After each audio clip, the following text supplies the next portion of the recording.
Welcome back to the Shelf Oddities. My name's Serafina. And I'm Erie, and today we're covering the Cincinnati cholera epidemic. But before we get into that, Serafina, how are you today?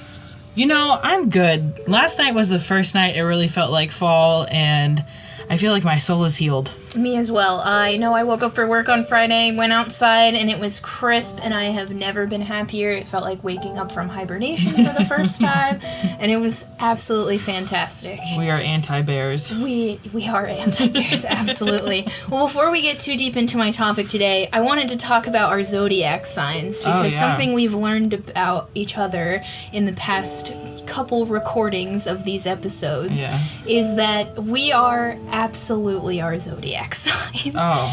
We just wanted to mention it because you can tell in the way we record our episodes, in the way we take our notes, in the way we do commentary. So first off, I'm a Capricorn. My birthday is January 12th. I am absolutely a textbook Capricorn. Everything I do is a PowerPoint. Everything is a school assignment. I research everything to a T. My notes are disgusting. There's bullet points. It is aggressive. I like that you say your notes are disgusting because no, my notes are disgusting. Your notes are fine. They're disgusting that they're so like pinpoint perfect. So I'm an Aries, but I'm actually a cusp. I'm an Aries-Taurus cusp. Like I'm literally like the last couple hours of being an Aries, and it shows. I'm lazy and on fire at all times. There's no putting me out, and I'm stubborn as hell. But I definitely, we approach this podcast so differently, and it works out well, and I have so much fun listening to both back when we're editing, because you are so like, in my notes today, and this is quoted by, and I'm like, did y'all hear about this? Like, did y'all know? Let me tell you something. Like, this is what had happened here. And I just think it's wonderful. So I think it's hilarious that it's also like, you have the death episodes and I have the life episodes, and I'm like super lively, and you're like you're kind of like in every like cartoon, or maybe not cartoon, but media where like death is like an admin person. That's definitely like who you are. Like you're not like Mike Wazowski like based, but like you're very like, okay, inform 300, like you're gonna bore us to death. Yeah, very. But you're Snape. so interesting. Like you're so interesting to listen to. So it's definitely pretty funny. It's definitely interesting. We've known each other for a very long time, but when you're actually going over and editing each other's voices, you learn things that you never thought you would learn about each other. Awesome. Yeah, we just wanted to mention it because we noticed it, and I think you all will notice it too. Yeah, it's pretty funny. It's wild, as you like to make fun of me for saying, because everything's wild, dude. Life is wild. It's all insane. Life is a wild garden to pick things from. It's so wild. Well, Serafina, what oddity are you feeling today? So we're talking about the cholera epidemic. So the oddity that I'm feeling like today is the steampunk observation glasses that you see everywhere, from Sleepy Hollow to like National Treasure. Yep. I'm putting them bitches on and I'm looking deeply at things. What about you? That's fair. I am feeling that I am a postmortem photograph of a dead body who's sitting on a couch with their eyes obviously open, so they definitely look alive, and their family's standing around them with their thumbs up, and they're all smiling, living great. It's like they're throwing up like peace signs. Exactly, like they're just chilling, where you definitely are dead, but you look very alive. That is the vibe for today. I feel like I could see you at work just being like, I'm here and I'm in my chair and that's enough. That's enough. That's definitely it. Oh, speaking of like post-mortem stuff, have you seen any of the mortuary assistant game? No. You need to play. It's scary as hell. Okay. It really is like a truly horror game, but I think you'd really like it. Basically, you're not dissecting. Oh, what's the word? You're going through the process of embalming a person, like which I know we don't love here. Sure.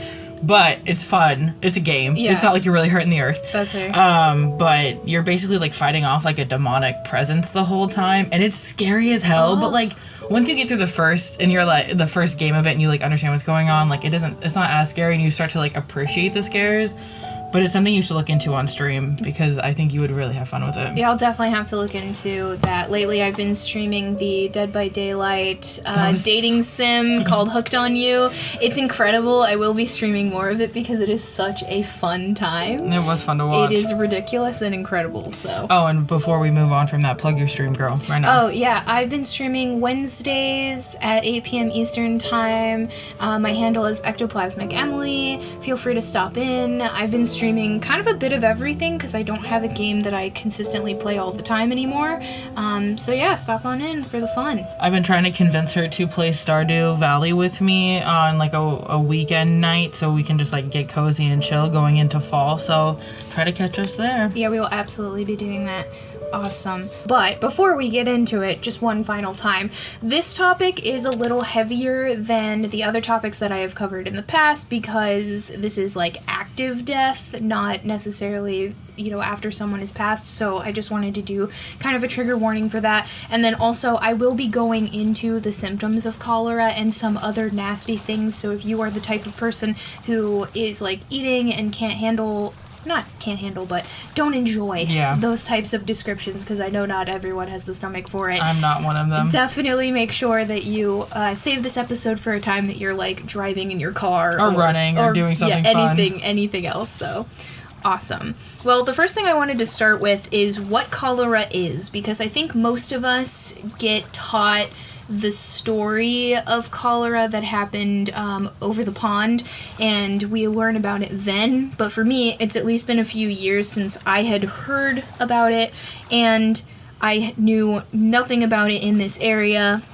So I wanted to make sure that I covered what cholera is and all of the key facts. So first of all, cholera is an acute diarrheal infection caused by ingestion of food or water contaminated with the bacterium Vibrio cholerae.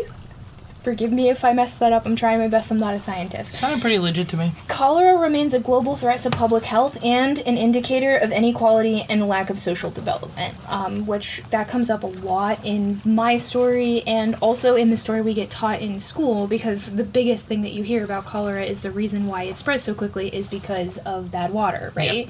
So some key facts. Most of those infected will have no or mild symptoms and can be successfully treated with oral rehydration solution. A global strategy on cholera control, Ending Cholera, a global roadmap to 2030, has a target to reduce cholera deaths by 90%, and it was launched in 2017. Because this is still a problem that is happening today. You just don't hear about it because it's happening in places that aren't typically reported on. Yeah, especially here. Yeah. So researchers have estimated that each year there are 1.3 to 4.0 million cases of cholera and 21,000 to 143,000 deaths worldwide due to cholera, which I thought was so interesting to hear because crazy. We don't hear about this. You hear about it one time when you're taught the original story in like high school or middle school, and then it feels like you never hear about it again. So reading that fact was kind of crazy. That is wild. For sure. Provision of safe water and sanitation is critical to prevent the control and the transmission of cholera and other waterborne diseases, as we've kind of talked about. Severe cases will need rapid treatment and fluids and antibiotics, basically, to help with the disease. So cholera is an extremely virulent disease that can cause severe acute watery diarrhea. It takes between 12 hours and 5 days for a person to show symptoms after ingesting contaminated food or water. Cholera affects both children and adults and can kill within hours if untreated. Hours? Hours. What? Yep. Most people infected with V. cholerae do not develop any symptoms, although the bacteria are present in their feces for 1 to 10 days after infection and are shed back into the environment, potentially infecting other people. Wow. Among people who develop symptoms, the majority have mild or moderate symptoms, while a minority develop acute watery diarrhea with severe dehydration. This can lead to death if untreated, which, that happens a lot, especially during the time that we're talking about, right, because they didn't know how to treat it. And I'll also talk about how they didn't treat it at all, which sounds about right for the time period. So going into the epidemic itself, first of all, I didn't even know that Cincinnati had a cholera epidemic until I covered Spring Grove, which is insane because we've talked about this a ton, but we have lived here our entire lives. Yeah. And it seems kind of important that we would hear about this particular thing. You'd think. Because there was an epidemic throughout the entire country, but Cincinnati had it worse than places like New York. What? Which is insane. Whoa. And I'll get into that a little later. So first of all, most of my information came from an article Pandemic Redux, Revisiting Cincinnati's 1849 Cholera in the Age of COVID-19, an article by Matthew Smith, as well as The Specter of Cholera in 19th Century Cincinnati by Matthew D. Smith, an article from Ohio Valley History published by the Filson Historical Society and Cincinnati Museum Center. I wanted to call those out specifically because they were done by individuals, and I definitely copy and pasted a ton of these points from them, so I just wanted to make sure that I gave them the credit where credit is due because I used a ton of their information. So, a quick summary of the epidemic itself. Beginning in the early 1830s, cholera epidemics killed thousands of United States citizens, including many Ohioans. Thanks to overcrowding and pollution, the proportionate death rate in Cincinnati was roughly triple that of other smaller Ohio cities like Cleveland and Columbus. And while urban size and density were key factors in the spread of the disease, mortality rates in Cincinnati outweighed those of New York and London. That's insane. Which London is the one that you hear about the most. That's the only one I've ever heard Exactly. That's the only one I've ever heard about, too. So the fact that Cincinnati was higher than both of those is insane to me. That's insane. So there were technically 4 separate epidemics. It happened over a few years. So one of them, it came into the United States in 1832. Then there was the epidemic that happened in 1849. That's the one that had the highest death rate. 1866, and then again in 1873. 1873 was thought to be basically a flare-up from the 1866 outbreak. So those are occasionally both into one, but it did happen over a series of time. And over 10,000 people died, with 8,000 of those deaths occurring during the 1849 epidemic itself. Wow. Those numbers are so high for the time period. I mean, even now, you hear 10,000 and you think that's a huge number, but that's just one city. That's just what, even with COVID being as big as it was, Ohio didn't even have that many altogether. Yeah. Let alone just one kind of single year or single time period. Exactly. 10,000? 10,000. And it was over that. 10,000 is kind of an estimate. Yeah, well, I'm sure. For sure. So, where did the epidemic start? Cholera first appeared in the United States in 1832, apparently arriving with European immigrants. On January 4th, 1849, the Cincinnati Daily Gazette recorded 8 additional new cholera cases, 5 of them fatal. So the city's Board of Health, established after the first cholera pandemic, reached Cincinnati 17 years earlier, and they saw no cause for apprehension or anxiety, or any reason to suppose that the dreaded pestilence is upon us as an epidemic.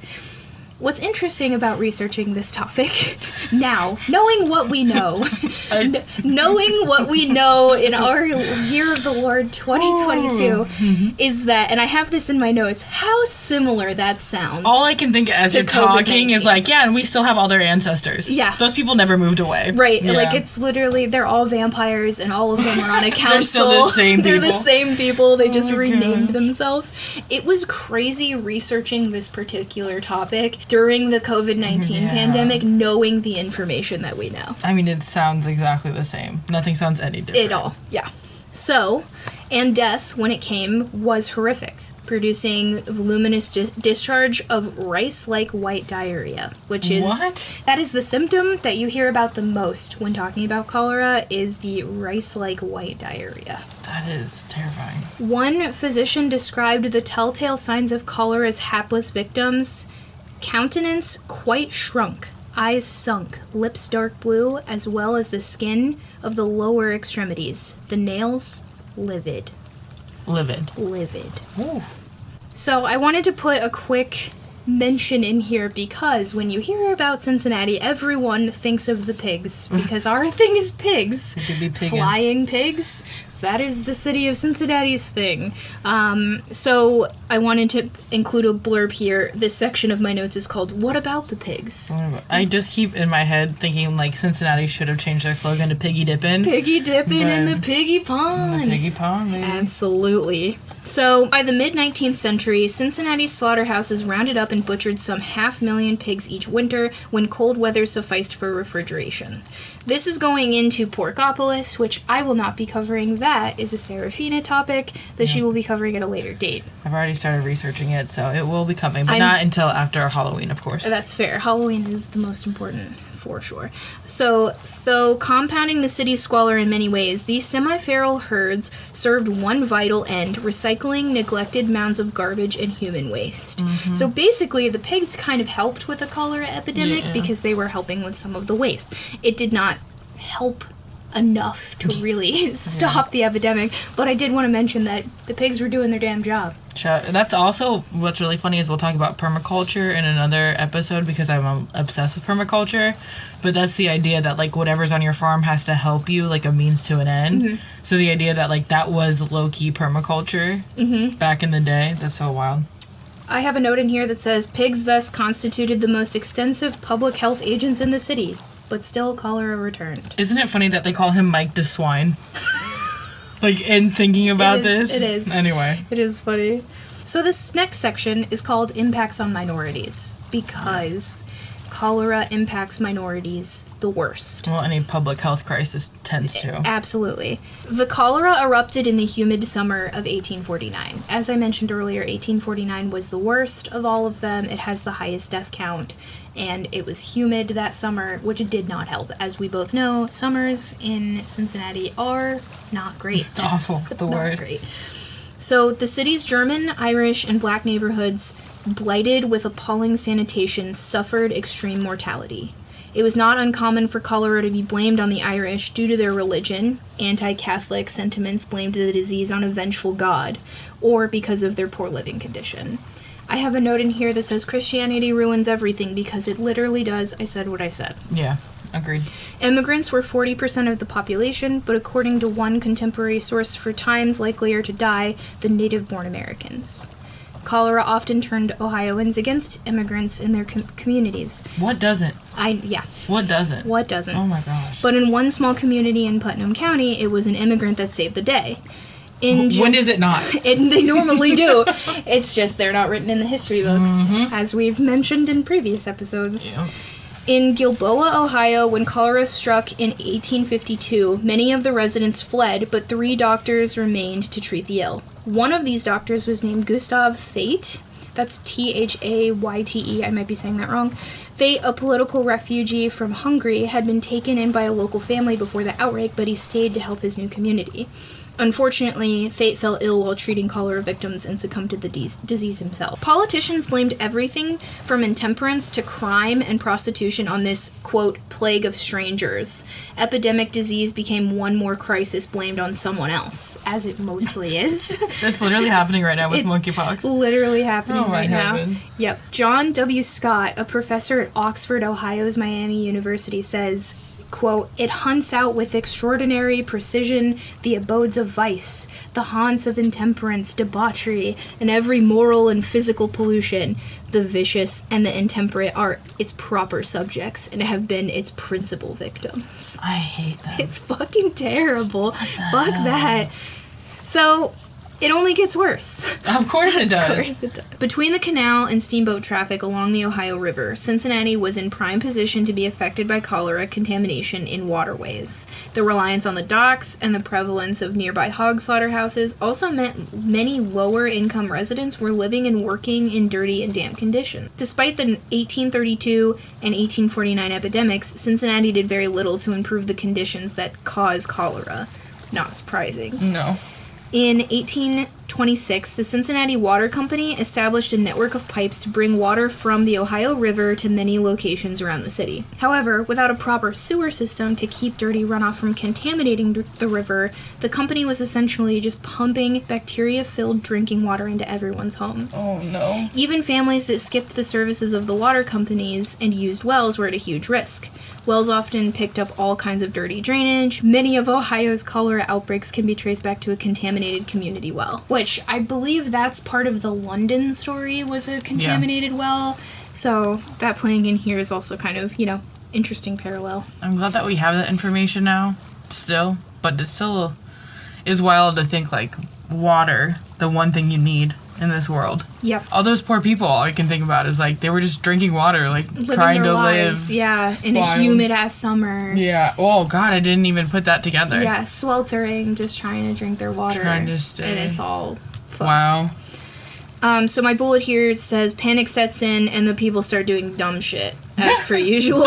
Especially here. Especially here. That checks out. So, at the height of the deadly 1849 outbreak, for example, Cincinnatians fled their city in droves, many having lost faith in the authority of their political, medical, and religious leaders to keep them. Many Cincinnati residents fled the city and ended up in Mount Pleasant, a hilltop community that escaped the illness. While the citizens panicked, the Cincinnati press was publishing articles downplaying the risk of contagion. Oh my god. That particular bullet really just...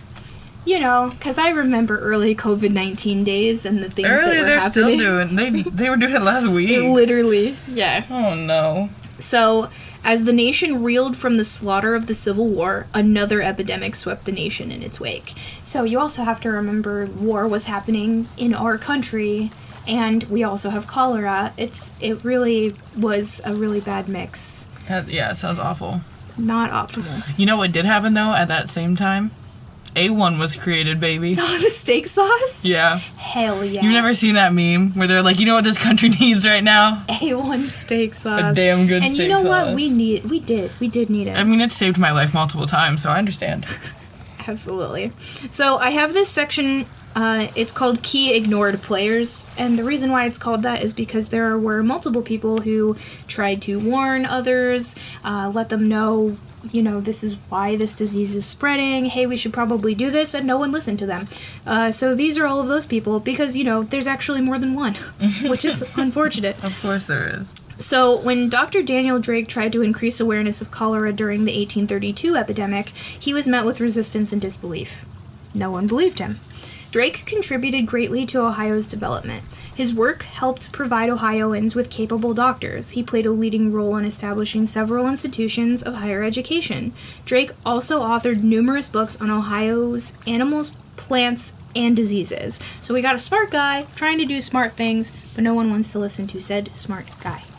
Sounds familiar. As early as 1836, at the behest of the Ohio legislature, Daniel Drake successfully petitioned the U.S. Congress for the establishment of Western commercial hospitals along the Ohio and Mississippi rivers to tackle the problem of cholera transmitted via steamboats.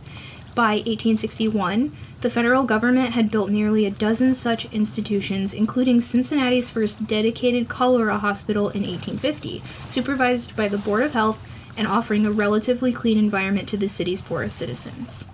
I had no clue that they had cholera-specific hospitals. I was just going to write down in my notes to ask you about that later, because do you know where it was in the city? I don't. We'll have to... We're going to look it up and put it in the end, because I want to know. Me too, because I had never heard of that. I haven't either. That's wild. It is very wild. So, when you learn about cholera in school, they talk about a British physician named John Snow. Yep. Funnily enough, in the article I was reading, it said, in quotes, no relation to the character from Game of Thrones. You gotta make that distinction. Because he clearly knows something. Absolutely. He tracked the disease to water pump. We hear about that whole situation when you learn about that particular cholera epidemic in school. So for us in Cincinnati, there was a man by the name of Henry Boyd. He was a free black man who ran his own furniture store, and he suggested a similar solution during the 1832 outbreak, positioning that the disease was waterborne and that all drinking water should be boiled. Of course, no one listened to him. Boyd was ignored by the white men that monitored Cincinnati's response to the disease, which sounds about par for the course. Yeah. I want to go over Henry Boyd a little bit. He might be someone that we cover in a later episode, maybe someone that you look into. We probably should just do like a people we've never heard about in Cincinnati type episode. Oh, that would be really fun, yeah. Because I had never heard of him, and he was really cool. So, Henry Boyd, born a slave on a Kentucky plantation, was a prominent African-American furniture maker whose beds are sought out by collectors today. Throughout the years leading to the Civil War, Boyd had been active in the Underground Railroad as a conductor. Well known in abolitionist circles, Boyd would house runaway slaves in an alleged secret room that he had built that could shelter up to 5 people. His home was welcoming to the needy as well. It has been said that he took care of a man of over 100 years of age who had been left at the riverfront to die. Over 100 years? Over 100 years, which is kind of crazy for that time, for sure. What a homie. Boyd was laid to rest in an unmarked grave in Spring Grove Cemetery. Are you kidding me? No. Why? I don't... Is it because he's black? Because I'm going to revolt. More than likely. We need to start a petition to get that man a headstone. Yeah, I saw that he was buried in Spring Grove, and I was impressed because I had no clue. I mean, he wasn't even included in the list of prominent figures when I looked up Spring Grove, and that's very sad. So we're definitely gonna have to do a podcast about that. Absolutely.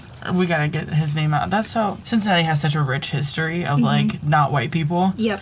And I just would really like to shine a light on them. Absolutely. Another ignored person in my list of ignored people, John Lee, was a local geologist in 1850. He had mapped out and described the recent epidemic, detailing the incidence and concentration of cholera cases and fatalities street by street, house by house throughout the city. So he was really doing the work of trying to find things. That is labor. Absolutely. Lee corresponded tirelessly with the local press over the course of the year, expounding his theories of epidemiology, and, quote, "But my communications," he complained, "have met with little favor. The thing is too simple. The mystic theories of ozone, zoomosis, fungi are better adaptive to the prevailing taste for the marvelous." Basically, he's saying, my theory of where this disease is coming from is just too easy and they don't like it. It has to be something more complicated. Yep. He also interviewed families in different areas of the city to further research the epidemic, which I thought was pretty cool because he was kind of going to the source, which you don't usually do that. No, they just blame them for being heathens instead Right. of being like, wait a second. Yep, they don't actually research or, try to track it down for real. But he did, and he was a geologist, so good for him. That's really cool.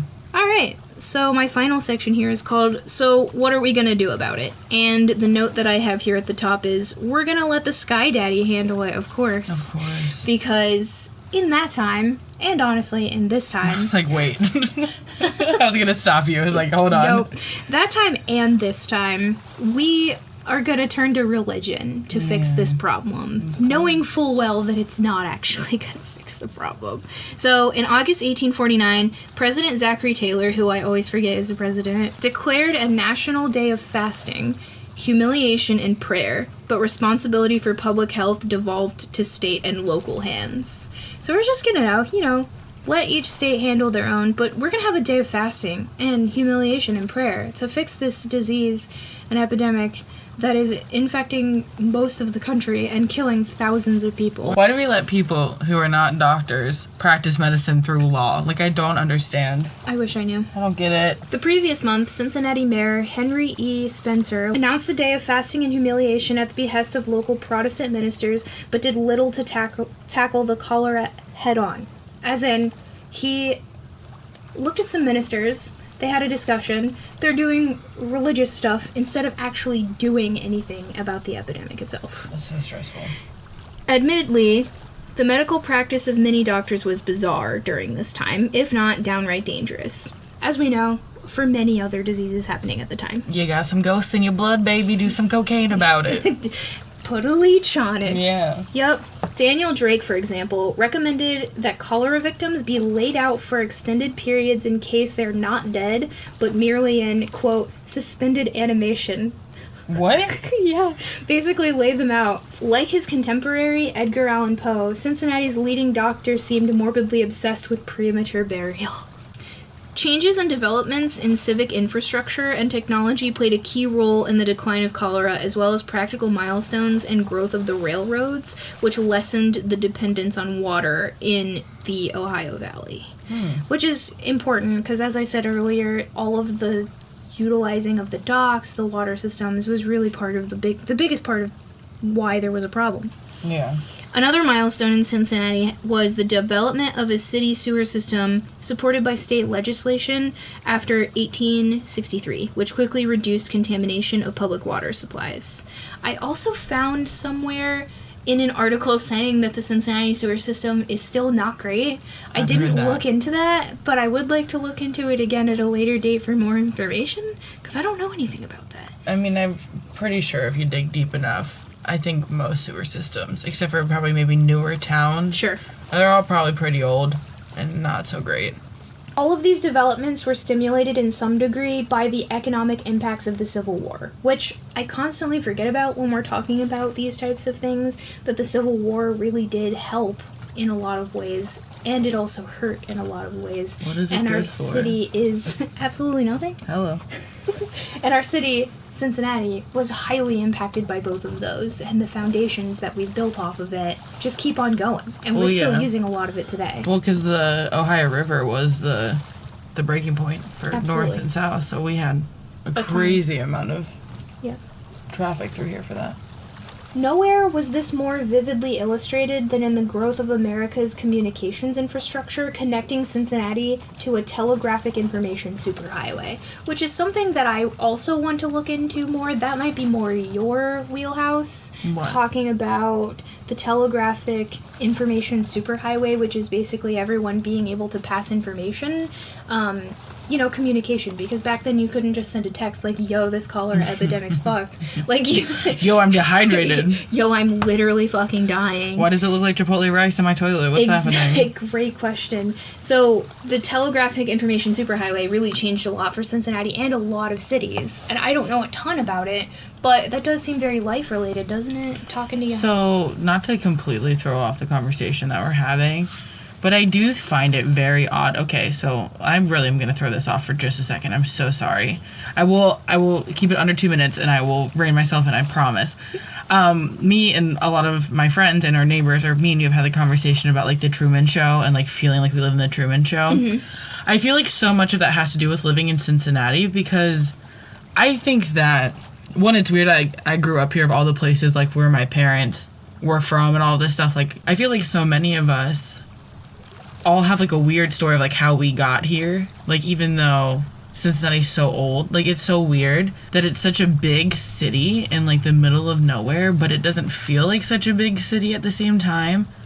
But think about all of the media where people are from Cincinnati or from Ohio. Like, it's so weird to me that it's, like, I just feel like I'm constantly watching shows where people are, like, from How I Met Your Mother, like, where he's, like, my parents live in Cincinnati, but I live in the moment. Like, there's a lot of, like, random things. Like, Bob's Burgers has a whole episode, like, about, like, twin Cincinnati. Like, it's, like, two twins that live in Cincinnati.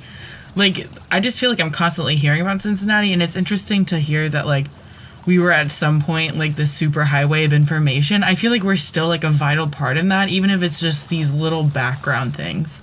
And it's also weird that we were the center of a giant epidemic that literally no one talks about, where we were the most impacted. We had the most people die from it, and it feels like no one ever talks about us. When you hear about large-scale death like this, I feel like you're always thinking, heard like, of this. Yeah, I've never heard of this either. I always feel like we're talking about things that happened in, like, the way bigger cities, like New York or something like that. It doesn't ever feel like you actually hear about. I just feel like Cincinnati is the Twilight Zone. It does definitely feel like the Twilight Zone. Kind of riffing off of that, it has nothing to do with the cholera epidemic, but we also get used to record movies a lot. Right. Because we're kind of, like, cut out of another time. Like, the neighborhoods that are in downtown Cincinnati are still kind of look the same. So when they're recording movies that need to look in that time period, they utilize Cincinnati for that, and it's kind of crazy. It's insane. Well, and it's also weird, too, because it's like, oh, do you need extra? Are you filming a film about the Cincinnati cholera epidemic and you need extras who are going to act exactly the same as people did?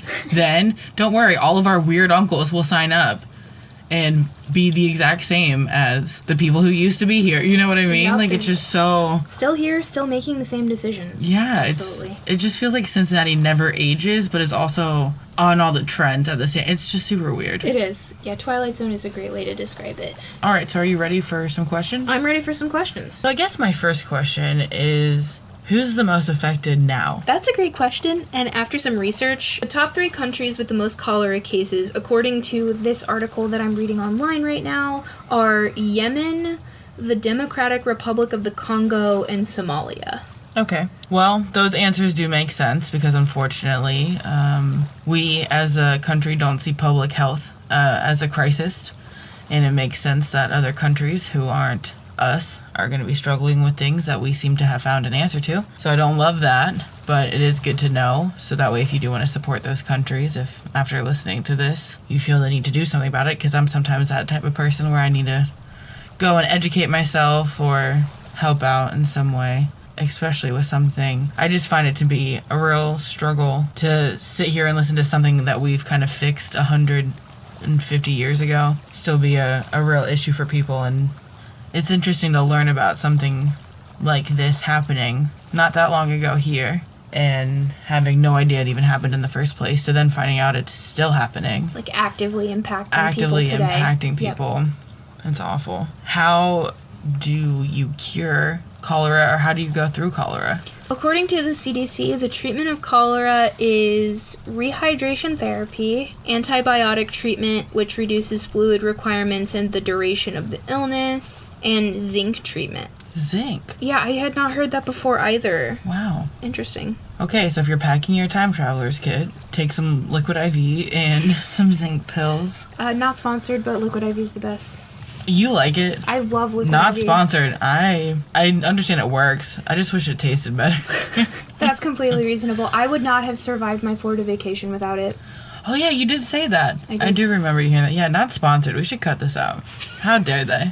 Okay, so I know that we had talked about Henry Boyd and how he has a grave in Spring Grove but does not have a headstone. So I did look up Dr. Thate, I think is how you were pronouncing it earlier. Yep. He stayed with... I looked him up because I was like, who else doesn't? You know, who else got... You know, and he was a refugee at the time, so I was, like, worried about him as well. He stayed with the Kissabirths, and that was the family that took him in.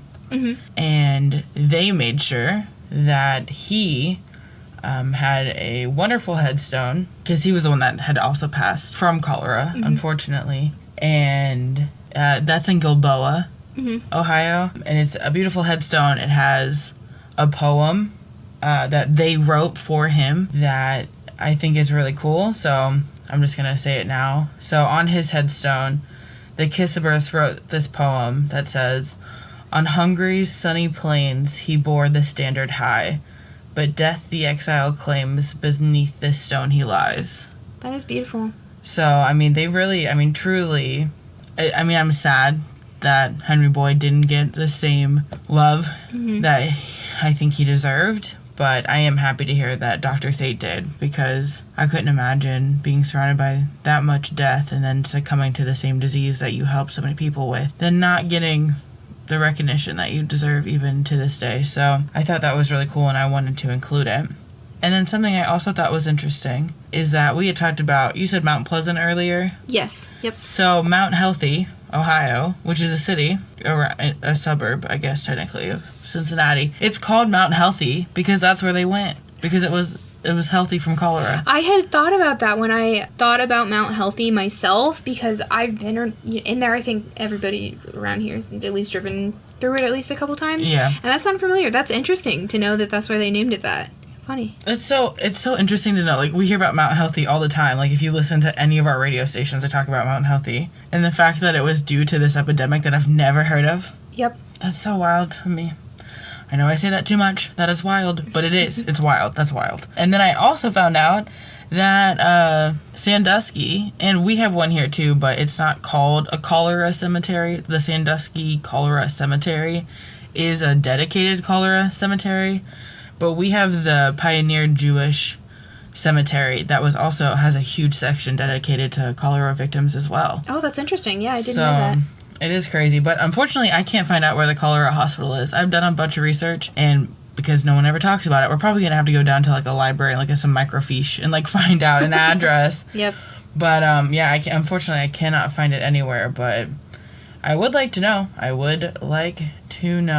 Absolutely. Where it was. I think that it's an interesting thing, because it's not like Cincinnati has, like, a lot of pop-up hospitals. No. You know, like, we have Waverly, but that's about 2 hours away, and then they're all north or south of us. So, I also figured, just very quickly, clearly listening to this, you hear us complain about how much history likes to repeat itself in this city. And I would like to say, moving forward, if you are listening to us and you've made it this far, we appreciate you. But also, if you start hearing some rhetoric that is, you know, it's the heathens, it's the gays, it's the poors, it's the not anything that I am, it's the them, not me. If you start hearing any of that, please shut it down. Because clearly it doesn't work. And people die with that kind of notion, especially in times like this where we know things. You know, we have, unfortunately, 10,000 people lost their life to this. But now, with their death, we have learned so much more please don't let that go to waste. Please take this knowledge with you and walk forward and help impoverished communities. Don't hurt them. We appreciate that. Thank you. I've had enough. I'm sorry. I've had enough. It's been rough.